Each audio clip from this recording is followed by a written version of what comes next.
เอาพี่น้องมื้อนี้ข่อยมีเรื่องสิมาเว้าสู่ฟังมื้อนี้วันเกิดศิรินภาข่อยไปซื้อทองมาให้เราทองนี่2 บาทเด้พี่น้อง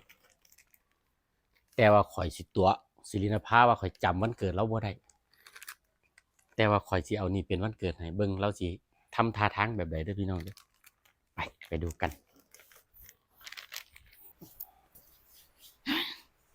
ไปพาลูกไปเที่ยวก็เปิดที่ละลูกเงืดหลาย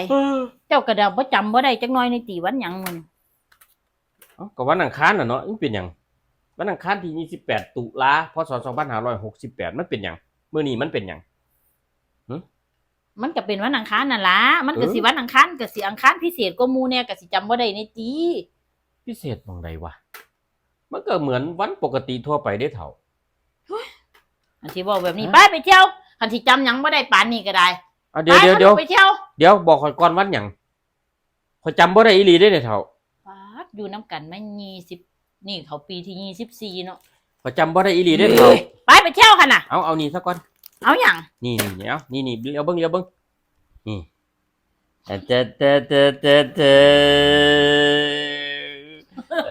เทข่อยจำได้อยู่เฒ่าโอ้อีหลากับแพงได้บักแตงติดตูนเอาล่ะเอานี่อ้ายอุตส่าห์ซื้อให้เลยถึงแม้ข่อยบ่ได้บอกฮักเจ้าเฒ่าแต่ข่อยก็ฮักเจ้าที่สุดของหัวใจเจ้ารู้บ่ว่าคำว่าฮักสำหรับข่อยน่ะมันบ่มีประโยชน์เลยเด้เฒ่าสำหรับคนผู้ชายอย่างบักสมเพียงนี่คำว่าฮักนี่บ่มีประโยชน์เลยเอ้าข่อยเน้นที่การกระทำเฒ่าการกระทำสำคัญกว่าคำพูดเห็นบ่นี่ข่อยอุตส่าห์เก็บหอมรอมริบซื้อให้เจ้าเด้นี่เฒ่าเดี๋ยวเจ้าคือสิไปเก็บหอมรอมริบเจ้าให้ที่เฒ่าเจ้าให้ที่ให้เฮ็ดหยังเฒ่าว่าอย่าให้อีแม่โอ้ให้อีหลีพี่น้องเอ้ยโอ้จังใดข่อยก็ฮักเจ้าเด้อเฒ่าข่อยบ่เคยบอกฮักเจ้าก็จริงเด้อเฒ่าแต่ว่าการกระทำข่อยนี่ฮักเจ้าสุดหัวใจเด้อเฒ่า2 บาทตัวนี้เจ้าไปได้เงินไหนมาซื้อหลายปานเอาโอ้เจ้าว่าข่อยเฮ็ดคลิปมานี่จักปีแล้วเฒ่าจักปีแล้วเอาให้อีหลีเอาบาทเดียวจักปีแล้วข่อยเฮ็ดคลิปมานี่ข่อยก็เก็บไว้เก็บหอมรอมริบไว้นี่เพื่อให้เจ้านี่2 บาทพุ่นนี่เนี่ยเฒ่าเจ้ารู้บ่มันเป็นจักบาทนี่บ่รู้เกือบ140,000ที่เฒ่าเอาให้อีหลีโอ้เจริญพรละมึงบาทนี่คลิปนี้กูแตกล้านคักสิริโอ้นี่ล่ะคนเฮาน่ะบ่จำเป็นต้องฮักกันซุมื้อดอกเฒ่าแค่ดูที่การกระทำปฏิบัติดีกับคนที่เรารักหรือเปล่า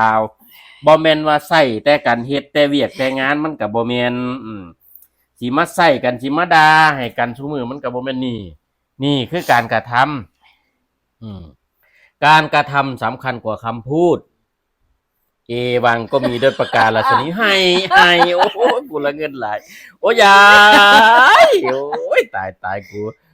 เป็นบทโศกซ้ำตีเทาดีใจเนาะเอานี่ล่ะเอาซื้อให้แล้วเด้ออันขออย่างนึงได้บ่ข่อยซื้อให้แล้วขอได้บ่ล่ะขออย่างเวลาเฮ็ดคลิปนี่เจ้าอย่าให้ข่อยหลายได้บ่ก็บ่สมบทบาทตัวบ่ให้อ่ะบ้าบ่พอใจบ่บาดนี้ดีบ่บาดคือกันของบ่คือเอ้ย